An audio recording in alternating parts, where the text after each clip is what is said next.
Good morning बच्चों, कैसे हैं आप। आज हम करते हैं कक्षा 5 का lesson number 3 flying together. Are you ready? Okay, let's start. Flying together means एक साथ उड़ना। Do you always obey your elders? क्या आप हमेशा अपने बुजुर्गों की आज्ञा का पालन करते हो? How would the elders feel when you don't ओबे देम? बुजुर्गों को कैसा लगता होगा जब आप उनकी बातों को नहीं मानते हो, जब आप उनकी बातों की आज्ञा का पालन नहीं करते हो। How much time do you spend with your grand parents? आप अपने दादा दादी के साथ कितना समय बिताते हो? What do you do when you are with them? जब आप उनके साथ होते हो तो क्या क्या करते हो? Can you recall an incident when you disobeyed your grandparents? क्या आप एक घटना को याद कर सकते हो जब आपने अपने दादा दादी की आज्ञा का पालन नहीं किया? What happened? तब क्या हुआ?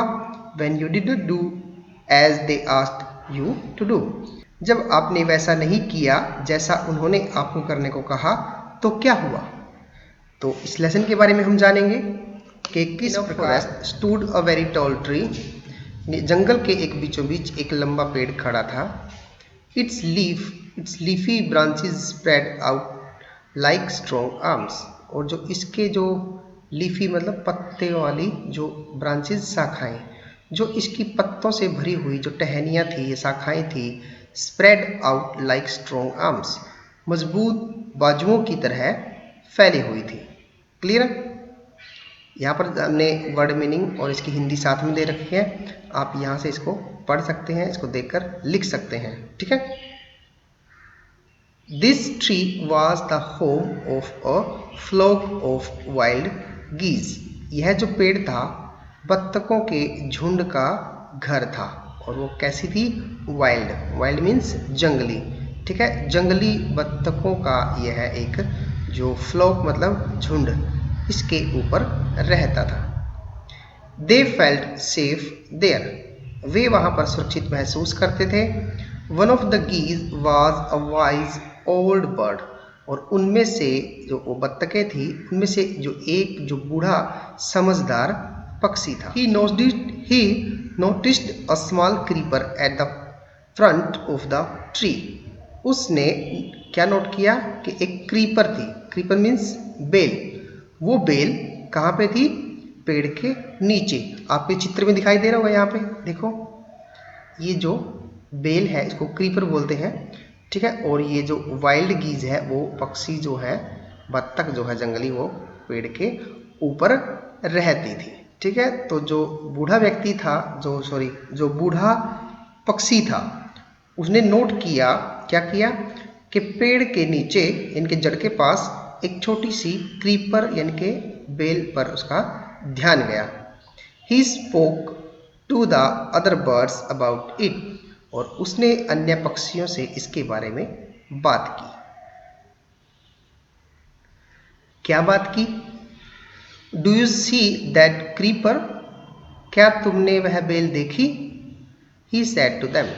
उसने अन्य पक्षियों से कहा। Let's destroy it. आओ हम इसको डिस्ट्रॉय कर दें, इसको नष्ट कर दें। Why must we destroy it? Asked the geese in surprise. जो अन्य पक्षी थे उन्होंने सरप्राइज यानी कि हैरानी से पूछा। क्या पूछा? Why must we destroy it? हमें उसे नष्ट करने की क्या जरूरत है? हमें क्यों उसको नष्ट करना चाहिए? It is so small. यह तो बहुत छोटी सी है। What harm can it do? और यह हमें क्या हार्म मीन्स नुकसान, तो यह हमें क्या नुकसान पहुंचा सकती है? यह तो जो बेल है वो बहुत छोटी है। My friends, replied the wise old bird. जो बुद्धिमान पक्षी वृद्ध पक्षी था, उसने रिप्लाई किया, आंसर किया कि हे मेरे दोस्तों, that little creeper will soon grow. वह जो छोटी बेल कह रहे हो ना जिसको आप, वो जल्दी ही बड़ी हो जाएगी, वो जल्दी ही ग्रो हो जाएगी। It is as it creeps up this tree. और जैसे ही यह ऊपर चढ़ जाएगी, it will become thick and strong. यह मोटी और मजबूत बन जाएगी। थिक एंड स्ट्रॉन्ग मीन्स मोटी और मजबूत। What of that? तो उससे क्या होगा? Ask the geese. बत्तखों ने पूछा, What harm can a creeper do us? एक बेल हमारा क्या बिगाड़ सकती है?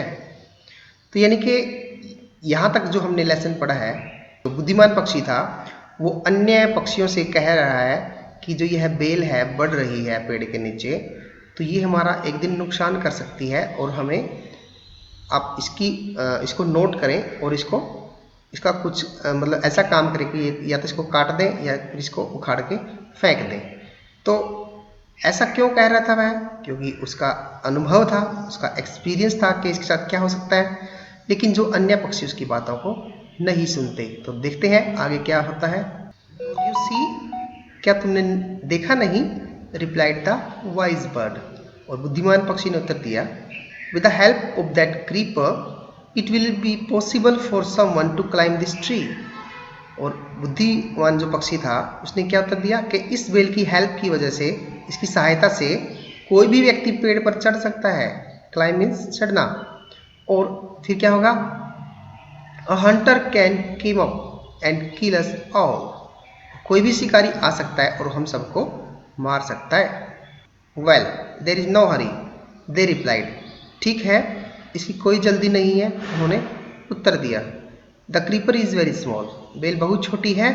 It would be a pity to destroy it now, और इसे अभी नष्ट करना निर्दयता होगी। Destroy the creeper while it is still young, the old bird advised, इस बेल को अभी नष्ट कर दो क्योंकि यह अभी क्या है? छोटी है। बुद्धिमान व्यक्ति ने उनको एडवाइस दी, सलाह दी। नाउ इट इज टेंडर, अभी तक जो यह बेल है वो कमजोर है, सॉफ्ट है, ठीक है। And you can cut it easily, और हम जो इसको आसानी से काट सकते हैं। Later it will become hard, और बाद में यह मजबूत हो जाएगी। And you will not be able to cut it, और बाद में हम इसको काटने के योग्य नहीं रहेंगे। एबल मीन्स योग्य। आगे क्या कहते हैं उनकी बात? Well we will see, we will see, देखेंगे, हम देख लेंगे इस बात को। आंसर द बर्ड्स, अन्य पक्षियों ने उत्तर दिया कि कोई बात नहीं, चलो देख लेंगे। But they did not destroy the creeper, और उन्होंने, समझदार जो बूढ़ा पक्षी था उसकी जो सलाह थी उसको वो क्या किया, उन्होंने भूल गए। They forgot. As the creeper grew it began winding its way up the tree, और जैसे जैसे बेल चढ़ती गई उसने पेड़ को चारों तरफ से लपेटना शुरू कर दिया, ठीक है। फिर आगे क्या होता है? Stronger and stronger it became until it was as strong as a thick rock, यह मजबूत और मजबूत होती चली गई जब तक कि यह एक सख्त चट्टान यानी कि रॉक यानी कि चट्टान की तरह स्ट्रोंग मतलब शक्तिशाली नहीं बन गई। कौन? बेल। One morning when the geese had gone out in search of food, a hunter came to the forest, और एक दिन जब वो भोजन की तलाश में जो सारे बतख बाहर गए हुए थे, तभी वहां पर एक शिकारी, हंटर मीन्स शिकारी, जंगल में पहुंचा। So where the wild geese live, अच्छा तो यह स्थान है जहां जंगली बतख रहते हैं। Said he said to himself, उसने अपने आप से कहा। किसने कहा? शिकारी ने। When they came back in the evening, I shall catch them, जब वो शाम को वापस लौटेंगे तो मैं उन्हें पकड़ लूंगा। The hunter climbed up the tree with the help of the creeper, और बेल के सहारे शिकारी जो था पेड़ पर चढ़ गया। He got to the top and spread his net there, वह वहां ऊपर चढ़ा और अपना जाल बिछा दिया। Then he climbed down and went away, और तब वह नीचे उतरा और चला गया। अब जो बुद्धिमान व्यक्ति ने उनको बात कही थी कि आप इस बेल को काट दो, उन्होंने उसकी बात को नहीं माना और उसी बेल के सहारे वही हुआ जो उसको डर था। शिकारी आया और उस बेल के सहारे चढ़कर उन्होंने अपना जाल बिछा दिया।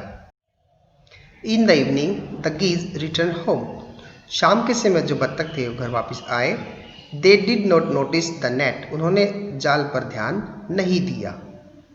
As they flew into the tree, they were trapped, और जैसे ही वो पेड़ पर उड़कर आए वे जाल में फंस गए। They struggled hard to get out but could not. उन्होंने बाहर निकलने की कड़ी मेहनत की परंतु वो ऐसा नहीं कर सके। क्यों नहीं कर सके? क्योंकि वो जाल में क्यों नहीं कर सके? क्योंकि वो जाल में फंस गए थे। और उनका फंसना जो क्यों हुआ?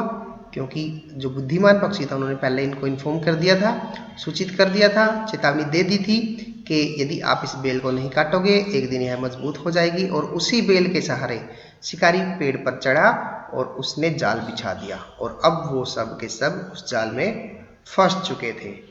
ठीक है। Help help cried the geese. जो सारे बत्तख थे वो चिल्लाए, मदद करो मदद करो। We are caught in the hunter's net. हम शिकारी के जाल में फंस गए हैं। Oh what shall we do. अब हम क्या करें? डोंट मेक अ फस नाउ। अब आप हंगामा मत खड़ा करें। Said the wise old bird. जो बुद्धिमान पक्षी था उसने कहा, long ago I told you to destroy the creeper. काफी समय पहले मैंने तुम्हें इस बेल को नष्ट करने के लिए कहा था, बट यू डिडंट। लेकिन आपने किया नहीं। Now see what has happened. अब देखो अब क्या हो गया है। Tomorrow morning the Hunter will come back and kill us all. कल सुबह शिकारी वापिस आएगा और हम सबको मार देगा। We were foolish wept the birds. हम सब मूर्ख थे, पक्षी यह कहकर रोने लगे। We are very sorry we didn't listen to you. और हम माफ़ी मांगते हैं, हमने आपकी बात को सुना नहीं। Please tell us what to do. अब हमें बताएं कि अब क्या करें। Then listen carefully replied the wise bird. अब उसने कहा कि अब ध्यान से सुनो मेरी बात। When the hunter comes, you must all pretend to be dead. जैसे ही शिकारी आएगा तुम्हें मरने का दिखावा करना होगा। Pretend मतलब दिखावा करना। Just lie still। और वैसे ही होकर पड़े रहो जैसे आप अभी हो। तो स्थिर होकर उनको पढ़ने के लिए बोल दिया।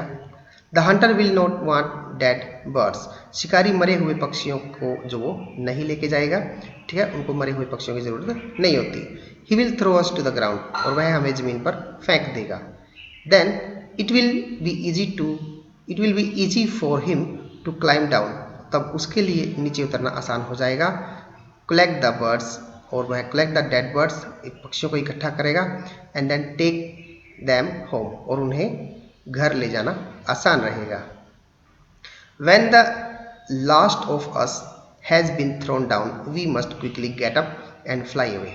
जैसे ही वह आखिरी पक्षी को नीचे फेंकेगा तो हमें तेजी से उड़ना होगा। ठीक है। In the morning the hunter came to the tree and climbed up. और जैसा कि उन्होंने सोचा था वैसा ही हुआ। सुबह जो शिकारी आया और पेड़ पर चढ़ गया। He looked at the geese in the net. उसने पक्षियों को देखा जो जाल में फंसे हुए थे। They are all dead. वो सब मरे हुए हैं। He muttered to himself. वह अपने आप ही बड़बड़ाया। He threw them out of the net one by one. और एक एक करके उसने सारे पक्षियों को नीचे फेंक दिया। The birds lay still until the last one had been throw down. तो जैसे ही अंतिम पक्षी के नीचे गिराए जाने तक वे बिना हिले डुले पड़े रहे। Then all at once they got up, flap their wings and flew away. तभी वे एकाएक उठे और अपने पंख फड़फड़ाए और उड़ गए। ठीक है, तो ये हमारा लेसन था आज का। कैसा लगा आपको? ठीक है, तो इस लेसन से हम ये सीख लेते हैं कि हमें बुजुर्गों का कहना मानना चाहिए, उनकी आज्ञा का पालन करना चाहिए, उन्हें नकारना नहीं चाहिए। उनकी बातों को ध्यान से सुने, उनका अनुभव ज़्यादा होता है और वो हमें अच्छी बातें ही सिखाएंगे। तो अगले वीडियो में हम इसके जो प्रश्न उत्तर वो करेंगे। तब तक के लिए बाय बाय।